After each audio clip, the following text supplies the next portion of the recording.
Monsieur Olivier Mesdames, Véran. Messieurs, alors que certains d'entre vous ont la chance d'être rentrés, de rentrer ou vont bientôt rentrer de leur congé d'été, dont j'espère qu'ils auront permis à chacun de récupérer des forces après une année que la pandémie aura rendue éprouvante, et à quelques jours de la rentrée scolaire, j'ai souhaité cette conférence de presse, gageons qu'elle n'aura pas à être suivie d'autres, afin de faire un point le plus complet possible sur la 4e vague qui frappe notre pays, comme tant d'autres, depuis le début de l'été.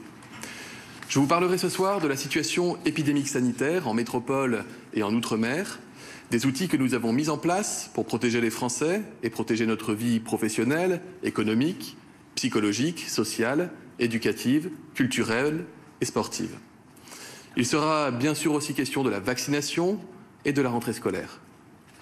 La 4e vague, vous le savez, a débuté en France à cause d'un variant du Covid-19, le variant Delta, plus contagieux que les précédents et avec une durée d'incubation sans doute plus courte, c'est-à-dire qu'il provoque plus vite des symptômes et que les personnes contaminées sont plus vite contagieuses pour leur entourage. Fort heureusement, ce variant reste sensible aux vaccins dont nous disposons et j'y reviendrai. La vague a commencé au mois de juillet. Elle a touché principalement les jeunes parce qu'ils étaient moins vaccinés et que leur activité sociale, surtout en été, et on peut le comprendre, était plus intense. La vague est montée rapidement avant de se stabiliser en août aux environs des 20 000 contaminations par jour. En métropole, elle s'est concentrée dans les régions les plus touristiques, notamment au sud de la France. Comme les vagues précédentes, elle a ensuite touché les Français les plus âgés, donc plus fragiles. Elle s'est disséminée peu à peu sur l'ensemble du territoire national. Plus fragile dit plus de cas graves, et les hospitalisations pour infection au Covid ont commencé à augmenter. Aujourd'hui, on compte plus de 11 000 Français hospitalisés pour Covid, plus de 2200 patients en état grave, en service de soins critiques et de réanimation. Avec un tel variant et une telle montée de cas, on aurait pu s'attendre au pire, c'est-à-dire connaître une saturation de nos hôpitaux. Pourtant, ce n'est pas arrivé. Certes, la situation reste sous étroite surveillance, tendue par endroits, je pense notamment aux hôpitaux des Bouches-du-Rhône ou encore de la région Occitanie. Mais 2200 réanimations Covid, c'est près de 3 fois moins que lors de la première vague. Vous allez voir sur la diapositive tout à l'heure les dernières modélisations de l'Institut Pasteur qui vont dans le sens d'une stabilisation pour les jours et les semaines à venir. D'ailleurs, la circulation du virus est en constante diminution depuis quelques jours, de l'ordre d'environ moins 15% en une semaine.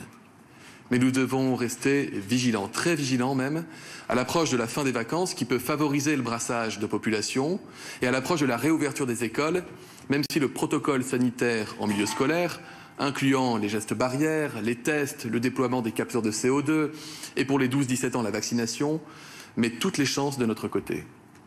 Nous avons conscience de la contrainte que le dépistage répété représente pour nos enfants.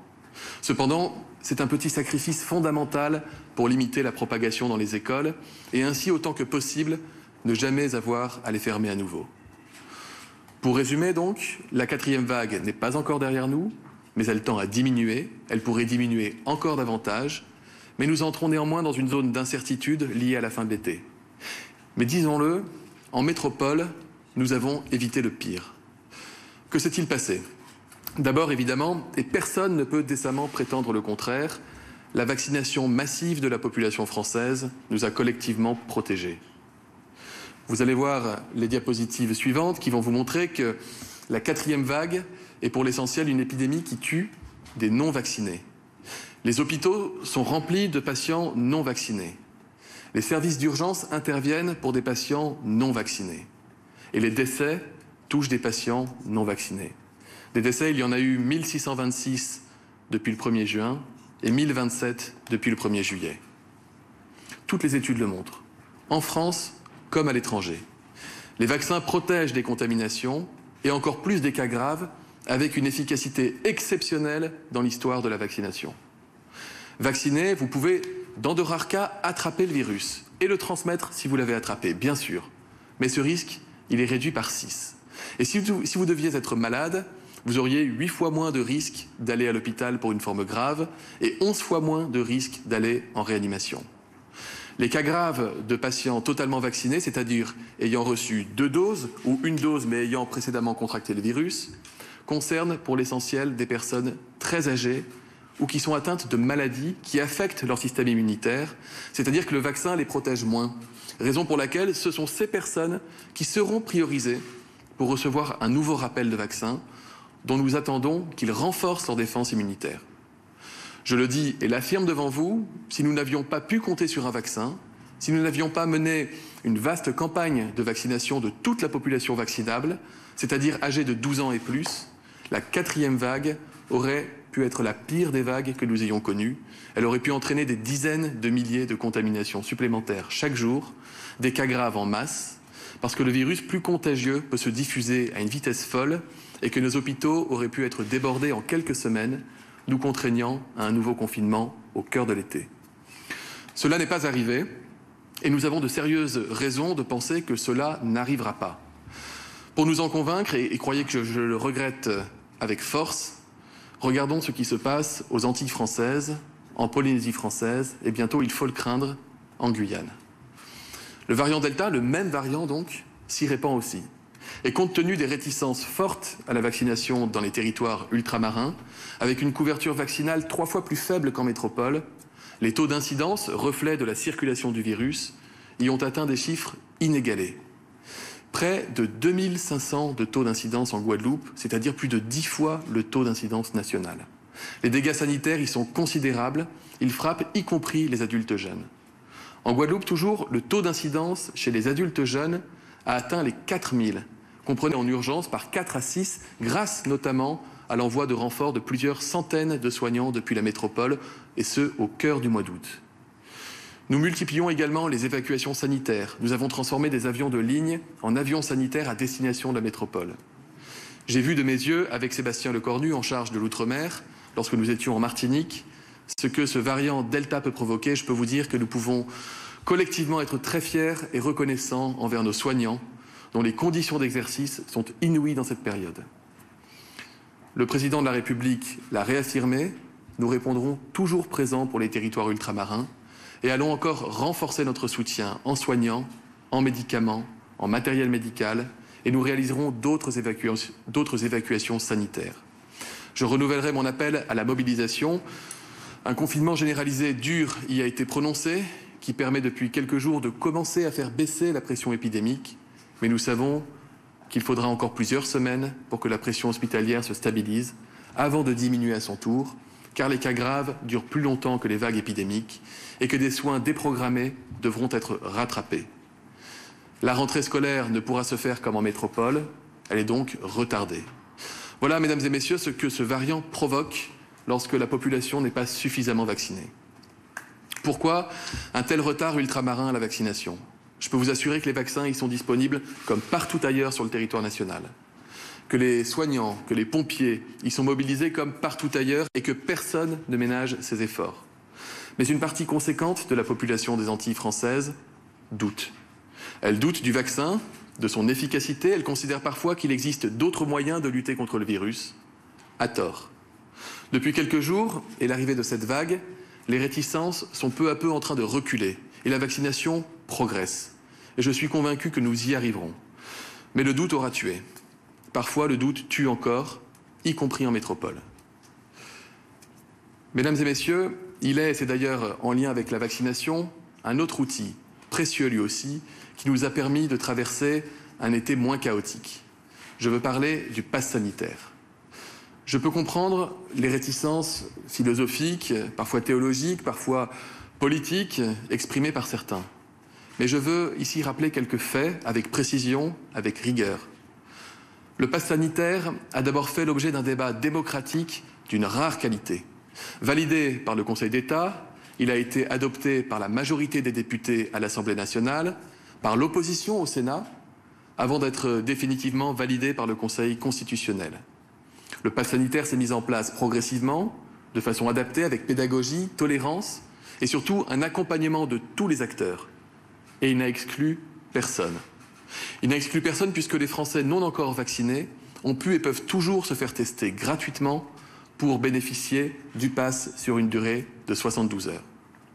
Pour ce faire, il a fallu réaliser, je pèse le mot, un petit exploit, puisque 6 millions de tests ont été réalisés par semaine depuis la mise en place du pass sanitaire. 6 millions de tests sur une semaine, c'est énorme. Et cela place d'ailleurs la France parmi les leaders mondiaux en la matière. Vous n'avez pas vu de reportage sur des Français qui seraient privés de tests en raison d'une saturation. Nous le devons à la mobilisation exceptionnelle de nos pharmaciens, médecins, de nos laboratoires médicaux, qui n'auront pas connu de trêve estivale et qu'ils en soient remerciés. Mieux encore, les délais de rendu des résultats des tests n'ont pas augmenté. Le criblage des tests positifs a été maintenu à un très haut niveau et le nombre de séquençages des tests, c'est ce qui permet d'identifier d'éventuels nouveaux variants. Ce nombre de séquençages a pu être multiplié par 3 pendant la période estivale, atteignant les 12 000 séquençages par semaine et faisant là aussi de la France un pays à la pointe. Vous le savez, c'est légitime, vu les coûts engendrés par ces tests, dans quelques semaines, lorsqu'ils seront réalisés pour d'autres motifs que des suspicions d'infection, ou lorsqu'ils seront réalisés chez des Français qui ne sont pas vaccinables, c'est-à-dire âgés de moins de 12 ans, ces tests deviendront payants. Bien moins chers que chez nos voisins, quelques dizaines d'euros, mais ils deviendront payants. Dans la mesure où chacun aura eu le temps et la possibilité de faire le choix de se vacciner. C'est une décision éthique, logique, et qui fait l'objet d'un large consensus dans la population. Je le disais, le pass sanitaire est un outil précieux dans la lutte contre l'épidémie. C'est aussi un outil précieux pour la protection de notre économie. Certains redoutaient un effondrement de l'activité touristique. D'après les premières données dont nous disposons, c'est l'inverse. La mise en place du pass sanitaire a vu l'activité touristique augmenter d'une semaine sur l'autre. Et si l'on compare avec l'été 2019, il y a 2 ans donc, et hors pandémie évidemment, la fréquentation des bars, des restaurants, des salles de sport, des camps de vacances, tout en fait, à l'exception des cinémas, a augmenté. À l'évidence, les dernières réticences sont en train de tomber face au succès du pass sanitaire que nombre de nos voisins ont repris à leur compte. Ce pass, vous le savez, il ne peut être prolongé au-delà du 15 novembre, sans quoi il nous faudrait un nouveau texte de loi qui serait à nouveau débattu au Parlement. Je ne dis pas que ça ne peut pas arriver, ça pourrait arriver si le Covid ne disparaissait pas de nos vies dans les 3 prochains mois. Je le dis donc et je l'affirme, le pass sanitaire, notre système de tests efficace et la vaccination massive des Français nous auront permis de traverser l'été sans confinement, malgré une vague de variants très contagieux. Je vais maintenant passer la parole au professeur Engoulevent, pédiatre de la Société française de pédiatrie, du groupement francophone pour les soins pédiatriques urgents et réanimatoires, qui va aborder les nombreuses questions que soulève le variant Delta s'agissant des enfants.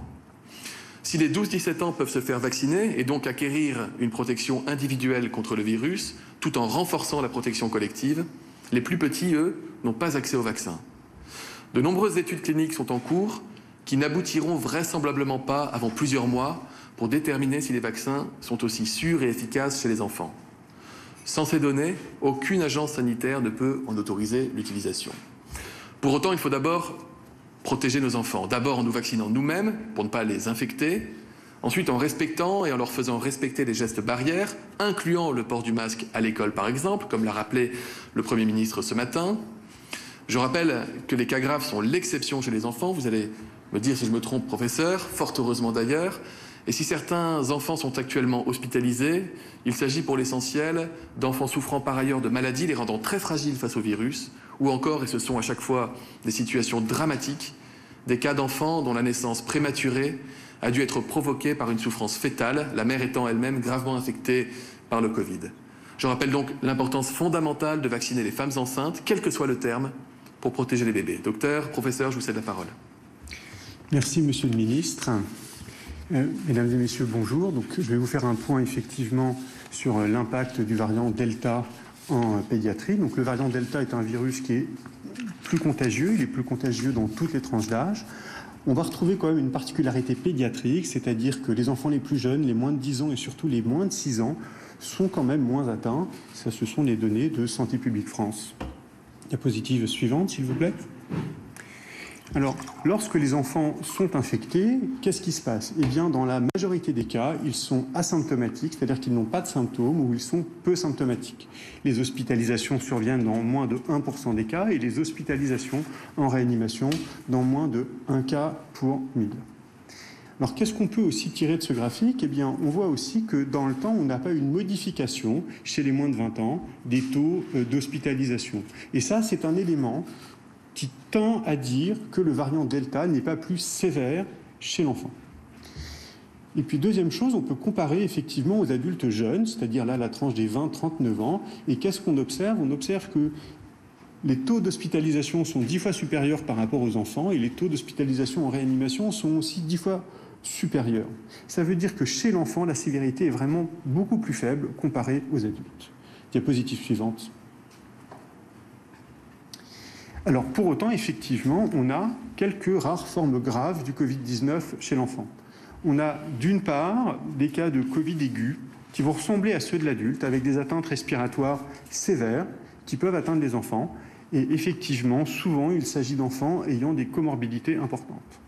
Deuxième groupe d'atteintes possibles, c'est le syndrome inflammatoire multisystémique, le PIMS de l'enfant, qu'on a décrit en avril-mai de l'année dernière, qui associe de la fièvre, une altération de l'état général et des troubles digestifs, qui nécessitent d'être identifiés et d'être pris en charge rapidement.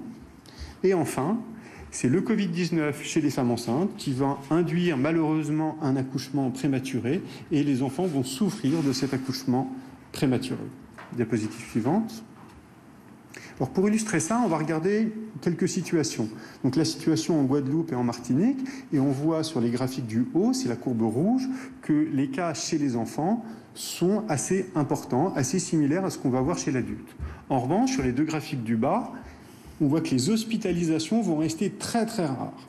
Donc là encore, c'est un élément qui illustre le fait que la faible sévérité du variant Delta chez l'enfant. Donc peu d'enfants hospitalisés et encore une fois une grande différence entre enfants et adultes, et y compris adultes jeunes. Diapositive suivante s'il vous plaît. Donc, sur la métropole, j'ai appelé mes collègues donc, du réseau du GFRUP, groupe francophone de réanimation et d'urgence pédiatrique, et actuellement, il y a peu d'enfants hospitalisés avec des cas sévères de Covid-19 dans les réanimations pédiatriques. Il est intéressant de noter que dans bien des cas, pour ces enfants, les parents sont non vaccinés. Et donc à ce stade, la situation est similaire aux précédentes vagues. Là encore, un petit focus sur les enfants prématurés actuellement hospitalisés en réanimation à la suite de Covid-19 chez la mère. Diapositive suivante. Enfin, on est allé interroger nos collègues d'autres pays, du Royaume-Uni, d'Espagne, d'Italie, et là aussi, pas de tension liée au Covid-19 dans les services de pédiatrie. J'ai appelé une collègue qui travaille à l'hôpital pédiatrique de Boston, un hôpital de 350 lits, et 3 enfants étaient hospitalisés la semaine dernière avec un Covid-19. Donc une situation très très calme dans le nord-est des États-Unis, et c'est pareil pour Montréal. En revanche, effectivement, on observe une augmentation des hospitalisations des enfants dans le sud-est qui va être complètement corrélée aux adultes jeunes. C'est le graphique qui est en bas à gauche. Donc la courbe jaune, c'est les enfants. On voit qu'elle est très basse. Elle augmente un tout petit peu effectivement dans les dernières semaines. Les deux courbes au-dessus en pointillé, ce sont les adultes jeunes de 18 à 29 ans et de 30 à 39 ans, où on voit que les taux d'hospitalisation sont 3 à 5 fois supérieurs à celles des enfants. Et donc en fait, ça correspond à des situations épidémiques dans ces zones-là, un peu similaires d'ailleurs à ce qu'on a vu en Martinique. Et donc ces augmentations surviennent dans des États dont les taux de vaccination sont les plus bas et où les mesures barrières sont quasiment inexistantes. Diapositive suivante. Donc en résumé, le variant Delta, oui, il est plus contagieux, mais la sévérité en pédiatrie semble analogue aux précédents variants. Les hospitalisations en réanimation pédiatrique restent rares à ce stade. On continue de faire une surveillance très attentive de ces cas. Et d'ailleurs, on a prévu des plans de montée en charge du système hospitalier pédiatrique en cas de modification de la situation. La vaccination des adolescents, des adultes, et en particulier des femmes enceintes, est donc pour moi un outil majeur de protection des enfants. Enfin, la Société française de pédiatrie vraiment continue de tirer le signal d'alarme sur la santé mentale des enfants en raison de tous les effets indirects du Covid-19, du confinement, de la fermeture des écoles, et insiste sur le fait de maintenir les écoles ouvertes dans les prochains mois. Merci, Monsieur le Ministre. Merci à vous, professeur. J'en viens maintenant à la vaccination. L'objectif, vous le connaissez, 50 millions de Français primo-vaccinés, c'est-à-dire ayant reçu au moins une injection dans les prochains jours. Nous avons franchi ce soir la barre des 48 millions Et au rythme actuel, nous serons aux 50 millions au courant de la première semaine de septembre. C'est déjà un résultat qui dépasse non seulement toutes les enquêtes d'opinion sur les intentions de vaccination des Français, mais qui dépasse de 10 millions l'objectif initial que nous nous étions fixé mi-juin lorsque nous avions franchi l'objectif des 30 millions de primo-vaccinés. Et ce, grâce à l'intervention du président de la République le 12 juillet dernier, qui a clairement boosté la vaccination dans notre pays, le mot est faible, et qui a fait redécoller notre campagne vaccinale au cœur de l'été. Nous sommes désormais au-dessus des taux de vaccination de la plupart des pays, et même de l'Angleterre, longtemps cité en exemple, après avoir dépassé l'Allemagne fin juillet, puis l'Italie début août. C'est un bon résultat que nous devons à la mobilisation historique, je pèse le mot, de nos soignants, pompiers, agents des collectivités locales, bénévoles, associations et bien sûr des agences régionales de santé et des préfets que je voudrais tous ici remercier sincèrement. Les 50 millions, nous les atteindrons donc. Mais nous souhaitons aller au-delà. Au-delà parce qu'il y a plus de 57 millions de Français âgés de 12 ans et plus qui sont appelés à se faire vacciner. Et si le vaccin n'est pas obligatoire, il est indispensable. Si l'on regarde par tranche d'âge, vous voyez que toutes les catégories d'âge sont bien couvertes, y compris d'ailleurs les plus jeunes, bien que la vaccination leur ait été ouverte plus récemment, à la mi-juin. La vaccination des 40% d'adolescents restants, elle sera facilitée par le protocole vaccination mis en place via les collèges, les lycées, les universités, qui, s'il restera bien sûr facultatif, reste très fortement conseillé. La priorité des priorités, ce sont les 2 millions de Français âgés ou malades qui n'ont pas encore été vaccinés. Nous faisons absolument tout pour les accompagner. Des barnums de vaccins dans les villes et dans les villages, la vaccination des aînés à domicile, le transport sanitaire gratuit vers les centres. On appelle les non-vaccinés et on passe aussi par les médecins traitants. Il y a plus de 280 opérations éphémères menées dans des centres commerciaux. L'assurance maladie aussi appelle au total. Ce sont plus d'1 million de Français fragiles qui ont d'ores et déjà été vaccinés grâce à ce qu'on appelle le aller vert. Et là aussi, nous voulons accélérer. J'incite d'abord fortement les médecins qui ne l'ont pas encore fait, pour ceux qui ne l'ont pas encore fait, parce qu'ils ont des doses de vaccins en quantité, à appeler leurs patients non vaccinés pour les accompagner et les convaincre. J'en appelle également aux maires qui, je le sais, connaissent mieux que personne leurs administrés et la manière d'aller leur parler pour les convaincre ou même simplement les informer, notamment dans les quartiers où, on le sait, la vaccination reste en retard. C'est un enjeu de justice sanitaire, j'y tiens profondément et je mobiliserai les forces qu'il faut pour y parvenir. La mobilisation de tous ne sera pas de trop. Je le dis, l'enjeu n'est pas l'offre de vaccins. Si vous vous connectez aujourd'hui, il y a plus d'1 million de rendez-vous qui sont accessibles à tout moment sur tout le territoire. Non, l'enjeu, c'est la demande, et nous la stimulons par tous les moyens. À l'heure où 5 milliards d'injections de vaccins contre le Covid ont été faites sur la planète, à l'heure où nous sommes dans une 4e vague, alors que le vaccin est totalement pris en charge dans notre pays, il n'est plus compréhensible que certains de nos compatriotes, une petite minorité désormais on peut le dire, retardent cette protection efficace et sûre pour eux-mêmes et pour leurs proches. Je peux évidemment entendre toutes les interrogations, toutes les questions et nous y répondons. Mais, par exemple, dire qu'on manquerait de recul sur les vaccins est erroné. Nous avons une expertise des vaccins plus importante que pour nombre de médicaments d'usage courant.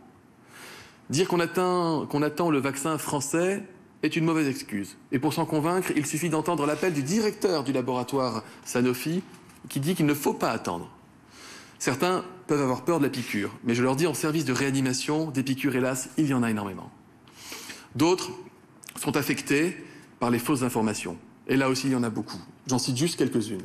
Alors d'abord, non, le vaccin ARN messager, il ne modifie pas le génome humain. D'ailleurs, il ne peut même pas rentrer dans le noyau de nos cellules. Les noyaux sont des sortes de citadelles imprenables. L'ARN messager, il est détruit en quelques heures, 2 jours. Le temps de faire produire hors du noyau, par nos cellules, des anticorps contre le virus. Non, les vaccins à ARN messager ne perturbent en aucun cas la fertilité des femmes. C'est aussi quelque chose qu'on entend souvent. Il n'y a aucun lien qui existe, ni en théorie, ni dans la pratique, et ce, après des mois de recul et des milliards de femmes vaccinées. Et je redis ici que les femmes enceintes doivent se faire vacciner pour se protéger et protéger leur bébé. Et puis non, évidemment, il n'y a pas des milliers de morts cachés du vaccin, pas plus qu'il n'y aurait de complot mondial allant de l'Australie aux États-Unis en passant par l'Amérique du Sud. Clairement, nous n'avons plus le temps d'attendre. La peur, elle doit changer de camp. La peur du virus, oui. La peur du vaccin, Non. Je vais maintenant passer la parole au professeur Odile Launay, qui va nous parler de l'intérêt du rappel, cette fameuse 3e dose, dans la plupart des cas, suivant les recommandations de la Haute Autorité de Santé. Merci, Monsieur le Ministre. Bonsoir à tous. Donc un rappel, pourquoi un rappel? On peut se poser une question. Est-ce que c'est parce que ce vaccin n'est pas efficace? Pas du tout. Ce vaccin est particulièrement efficace. Et comme on l'a rappelé, on a une chance extraordinaire d'avoir ce vaccin. Et l'exemple même est de voir ce qui se passe dans les départements d'outre-mer où la couverture vaccinale est basse. Donc pourquoi un rappel? En fait, la majorité de nos vaccins demandent des rappels, c'est-à-dire des injections qui vont permettre à notre système immunitaire de se réactiver et d'augmenter la concentration en anticorps pour être encore mieux protégé, parce qu'on le sait, avec le temps, les anticorps qu'on a pu développer avec la vaccination vont diminuer plus rapidement chez les personnes plus âgées, chez les personnes immunodéprimées, et donc c'est chez ces personnes-là qu'on va démarrer cette campagne de rappel. Le deuxième élément pour cette campagne de rappel est lié au fait que les variants, et en particulier le variant Delta, nécessitent, pour que le vaccin soit parfaitement efficace, d'avoir des concentrations en anticorps plus élevées que ce qui était nécessaire avec la souche originale. Donc c'est très important aujourd'hui de pouvoir anticiper et permettre aux personnes qui ont déjà été vaccinées, qui ont des titres en anticorps qui ont un peu baissé, d'avoir un rappel, de booster leur système immunitaire pour augmenter leur concentration en anticorps et assurer pour ces personnes-là la protection la plus élevée possible. On a bien sûr des données qui viennent des essais cliniques qui montrent que l'efficacité a tendance à baisser un tout petit peu avec le temps, même si cette efficacité reste très élevée sur les formes sévères, sur la protection contre les formes sévères, mais baisse un peu plus sur la protection contre les formes peu symptomatiques, ou en tous les cas les formes ne nécessitant pas d'hospitalisation. Et les études qui ont été faites sur les échecs vaccinaux, c'est-à-dire les gens qui ont présenté un Covid alors qu'ils étaient correctement vaccinés, montrent que ces personnes ont des anticorps à des concentrations plus faibles que ceux qui n'ont pas présenté d'échecs vaccinaux. Donc ces raisons sont vraiment des raisons très fortes aujourd'hui pour proposer un rappel.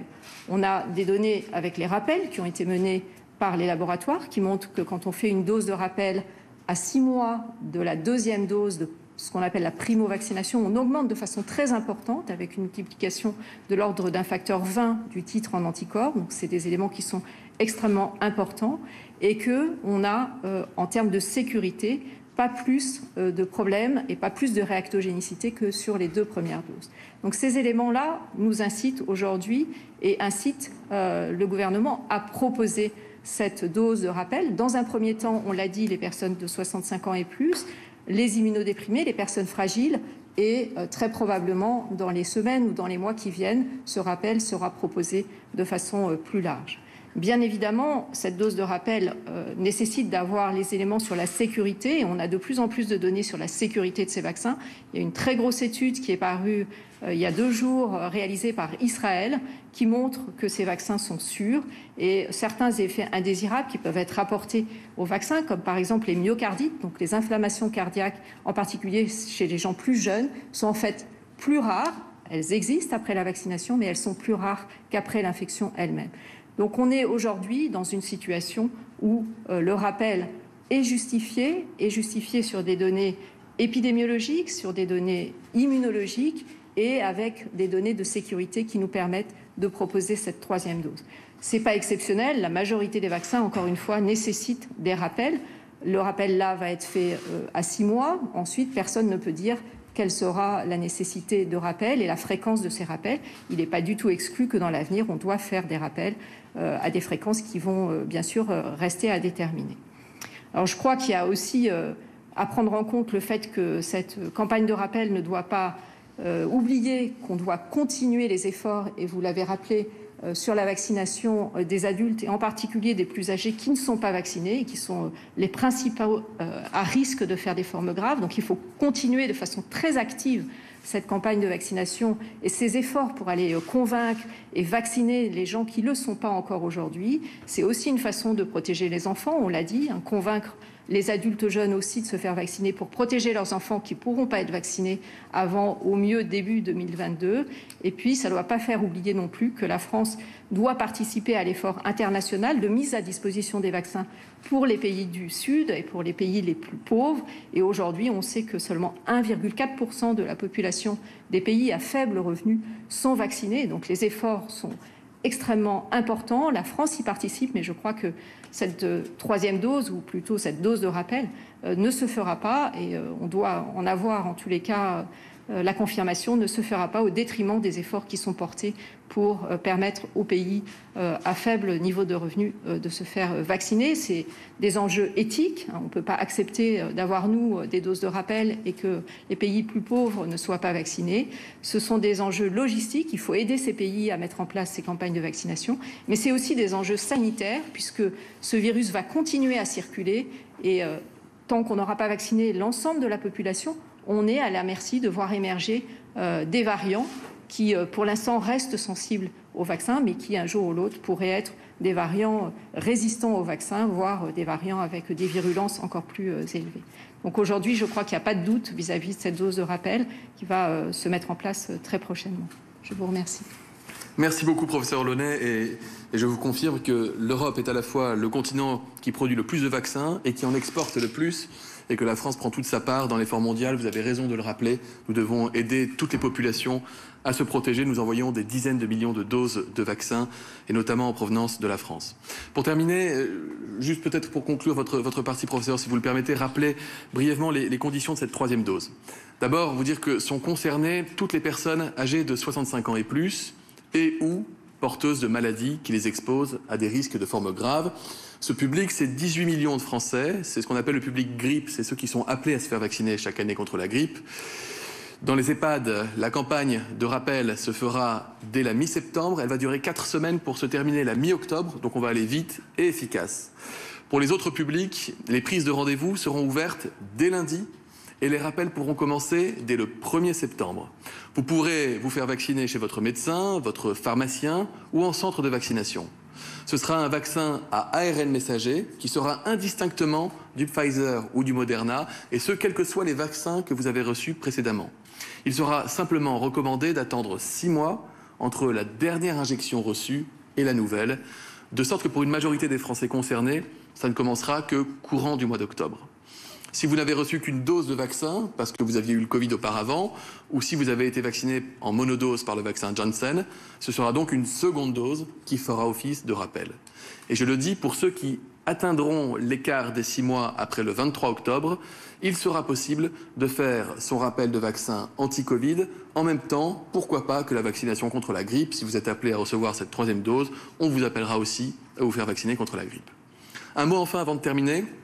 Un sujet important sur la vaccination obligatoire de certains publics, et notamment des soignants. Cette obligation, elle a été votée. Il y a eu un large consensus du côté des parlementaires. Elle s'appliquera, comme convenu, à compter du 15 septembre. Celles et ceux qui auraient commencé leur parcours vaccinal, qui auraient reçu une première injection avant le 15 septembre, vous le savez, disposeront d'1 mois pour recevoir leur rappel.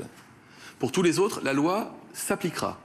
Avec pédagogie, mais elle s'appliquera. C'est absolument essentiel pour protéger les plus fragiles d'entre nous, dans les EHPAD, dans les hôpitaux et en médecine de ville. À l'heure à laquelle je vous parle, la vaccination des soignants, elle aussi, elle a fait un bond spectaculaire depuis l'annonce de la vaccination obligatoire des soignants par le président de la République le 12 juillet dernier. Il reste, vous le voyez peut-être sur votre écran, il reste une petite dizaine de pourcents de soignants et de salariés des établissements qui n'ont pas encore reçu au moins une dose.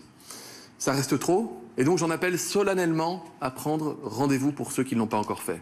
Cette obligation vaccinale, elle est soutenue par la totalité des ordres professionnels, des fédérations d'établissements, elle est soutenue par les collèges universitaires et par bon nombre de syndicats. Et je le dis ici, le refus de se vacciner ne donnera lieu à aucun arrêt maladie. Des contrôles systématiques seront diligentés pour toute prescription qui serait jugée suspecte auprès du soignant comme du prescripteur si on voit qu'il y a une accumulation de prescriptions suspectes. C'est la procédure. Et d'autres procédures pourraient être engagées dans la foulée. Clairement, le sujet est trop sérieux, l'enjeu est trop important pour la santé de nos concitoyens. vous vacciner quand vous travaillez auprès de personnes fragiles, c'est aussi respecter le travail incommensurable de vos collègues, des blouses blanches qui, dans notre pays, et notamment particulièrement en ce moment, dans les Outre-mer, font face à la maladie. Notre capacité à tenir ensemble depuis 1 an et demi n'a jamais été prise à défaut. Nous pouvons être fiers de faire face à cette pandémie sans céder ni au découragement, ni aux sirènes de la division, qui cherchent à exploiter les peurs et la fatigue pour diriger nos forces et notre attention vers un tout autre ennemi que celui qui percute notre planète.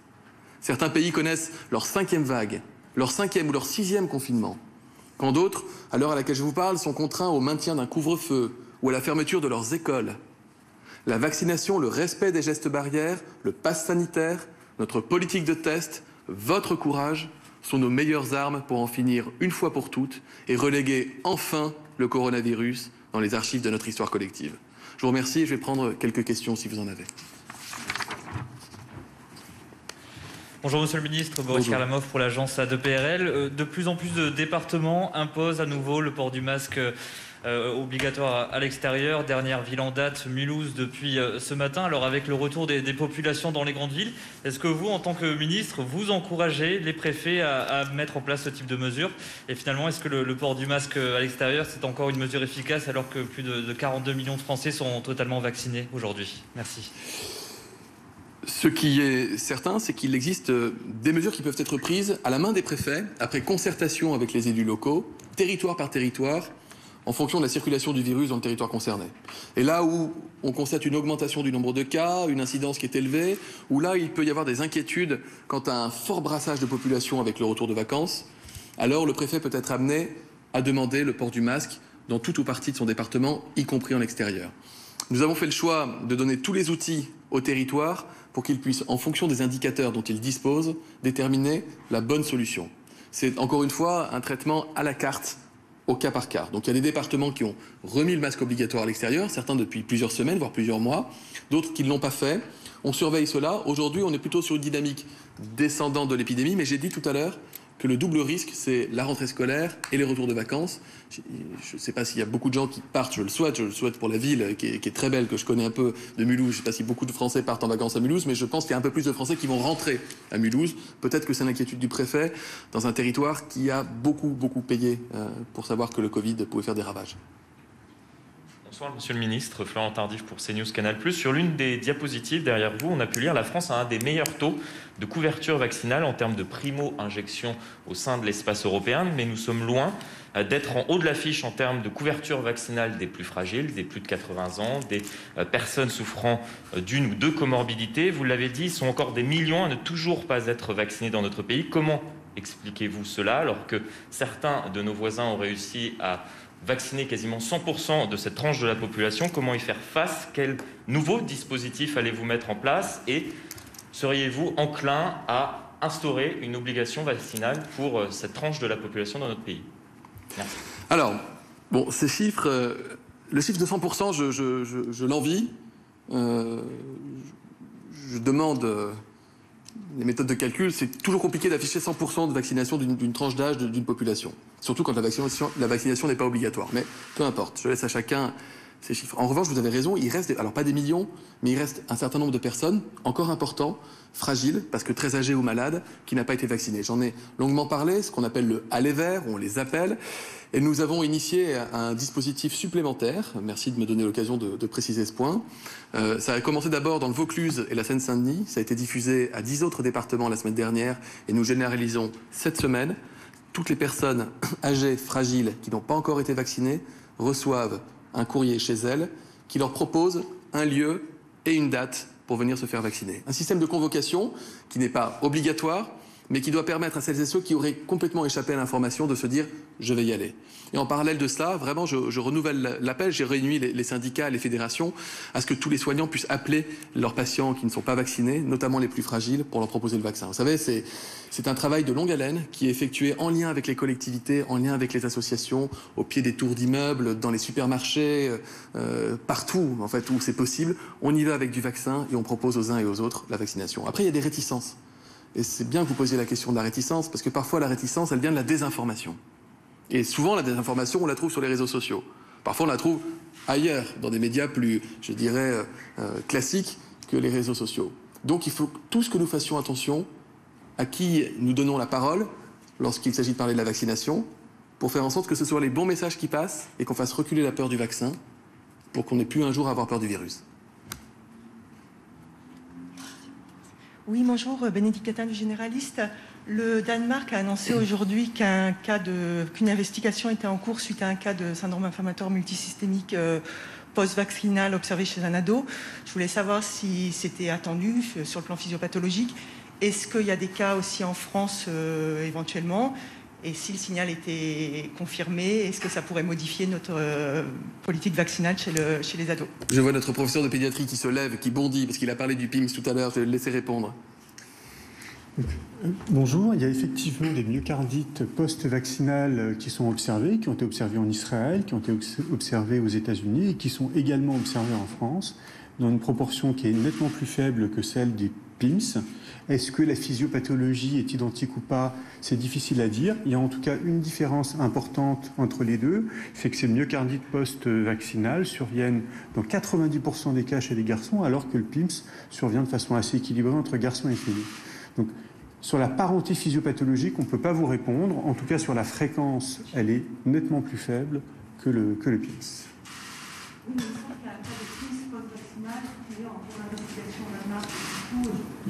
Dans ce cas-là, je ne peux pas vous donner de commentaires sur ce cas qui est en cours d'investigation. Vous imaginez bien que si les Danois sont en train d'investiguer, nous autres Français, on n'a pas encore la réponse. Mais ça viendra, on vous le communiquera. Merci. Bonjour, Gabriel Borovitch pour l'agence France Presse. Vous avez dit à propos de l'obligation vaccinale pour les soignants, la loi s'appliquera. S'appliquera-t-elle partout sur le territoire de la même manière, en particulier dans les Antilles et en Guyane, où la population et peut-être les soignants sont moins vaccinés? Gabriel Attal a annoncé le dépôt la semaine prochaine d'un projet de loi portant sur la prolongation de l'état d'urgence dans ces territoires. Le gouvernement pourrait-il en profiter pour accorder un délai de grâce aux soignants dans ces territoires? Pourrait-il également étendre l'obligation vaccinale à d'autres catégories, à d'autres professions que celles pour lesquelles c'est déjà prévu? Alors, il n'y a pas de projet d'extension de l'obligation vaccinale à d'autres catégories professionnelles. Et sur la situation des Antilles, lorsque j'étais en Martinique, il y a un peu moins de 15 jours, une dizaine de jours, j'ai annoncé que, considérant la situation épidémique et la mobilisation totale de tous les soignants, de tous les directeurs des hôpitaux pour sauver un maximum de vies dans des conditions difficiles, on n'allait pas leur rajouter la contrainte de l'obligation vaccinale pour les soignants dans la période. Donc j'ai annoncé que l'obligation vaccinale pour les seuls territoires ultramarins touchés par la vague serait repoussée de l'autre côté de la vague, mais qu'elle aurait lieu.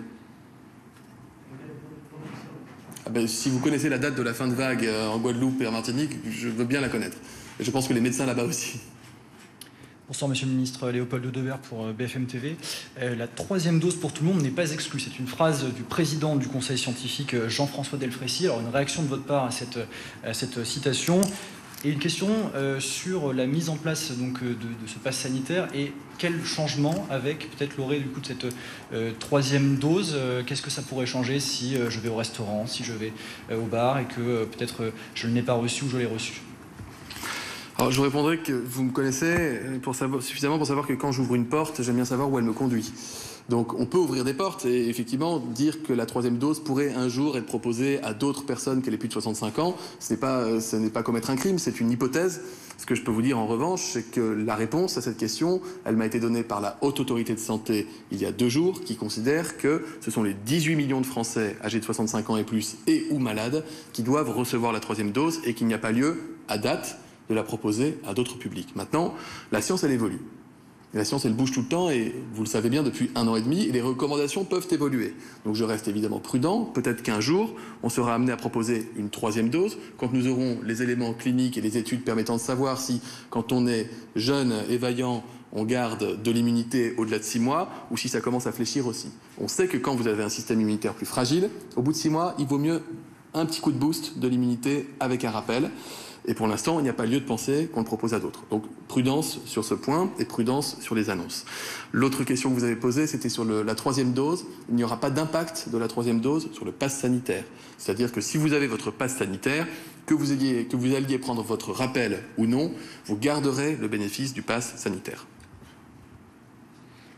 Bonsoir Monsieur le Ministre, Mathieu Desmoulins pour TF1 LCI. Je me permets d'être très pointueux vis-à-vis de votre PowerPoint. Lorsque vous avez fait le bilan de la 3e dose et du rappel vaccinal, il était écrit qu'il serait proposé dans les EHPAD et les unités de soins de longue durée à partir du 11 septembre. Le Premier ministre lui a parlé de la date du 13 ce matin.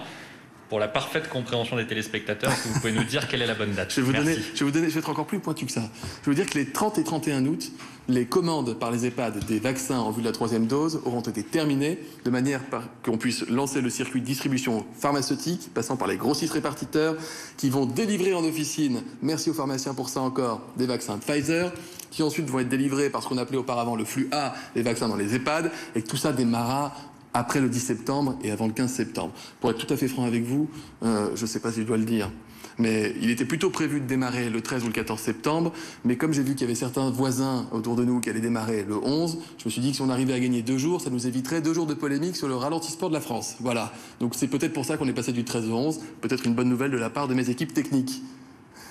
On va prendre la dernière question. Hello.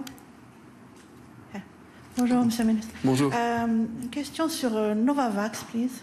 European Union a validé le 5 août le Novavax, donc américain, pour commander, je crois, 100 millions, avec un adjuvant apparemment qui serait extrait de bois de Panama. Je ne sais pas si vous êtes au courant de ça, mais l'adjuvant, c'est Matrix M, qui est différent des autres technologies.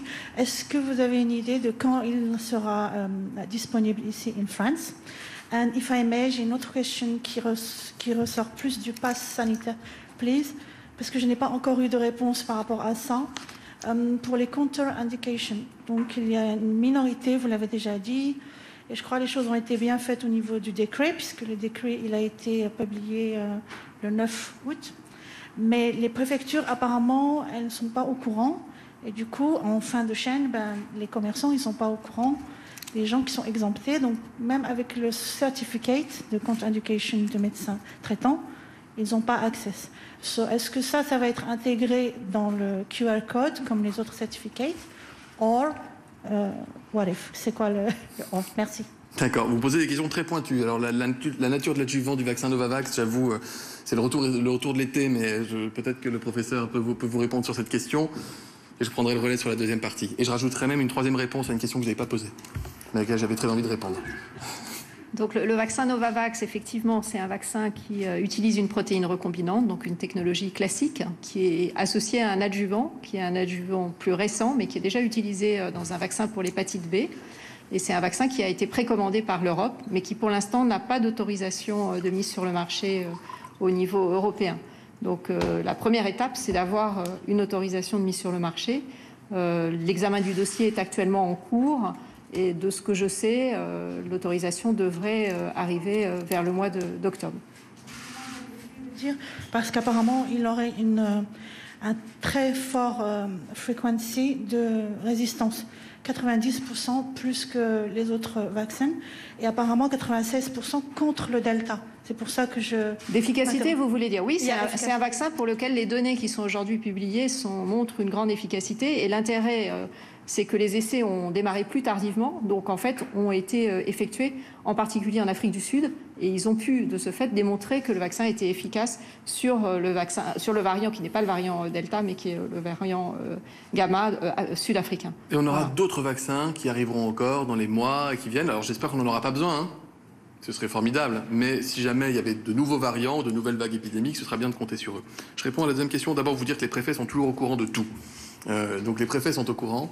Les cas de contre-indication, vous l'avez dit vous-même, sont rarissimes. Je ne les rappelle pas ici, mais c'est certainement pas une maladie chronique ou un antécédent d'allergie à un fruit ou un antibiotique, hein. C'est vraiment des contre-indications qui nécessitent un avis hyper spécialisé, qui donne lieu à un certificat hyper spécialisé, qui donne lieu à une reconnaissance type pass sanitaire. Il n'y a pas d'intégration dans le QR code, mais normalement il y a des documents officiels qui vont avec. Si vous avez vent de situation individuelle particulière, vous pouvez m'en faire part ou en faire part à mes équipes, on regardera ça. Et je réponds à la question que vous m'avez pas posée, c'est sur les vaccins, j'y pensais, sur les vaccins labellisés OMS, reconnus par l'OMS, mais qui ne sont pas reconnus par l'Agence européenne du médicament. Donc ça concerne notamment un certain nombre de Français de l'étranger qui reviennent, qui ont été vaccinés par des vaccins chinois ou russes, et quand ils arrivent ici, ils disent qu'est-ce que je fais? Maintenant, la réponse, elle est simple. On considère qu'ils ont eu un équivalent de Covid par le passé, et donc on leur administre une dose de vaccin à ARN messager, et ça leur donnera la possibilité d'accéder au pass sanitaire. Donc si vous avez été vacciné par des vaccins non homologués par l'Agence européenne du médicament, mais par l'OMS, on vous vaccine avec une dose d'ARN en France, et vous avez le pass sanitaire. Merci beaucoup.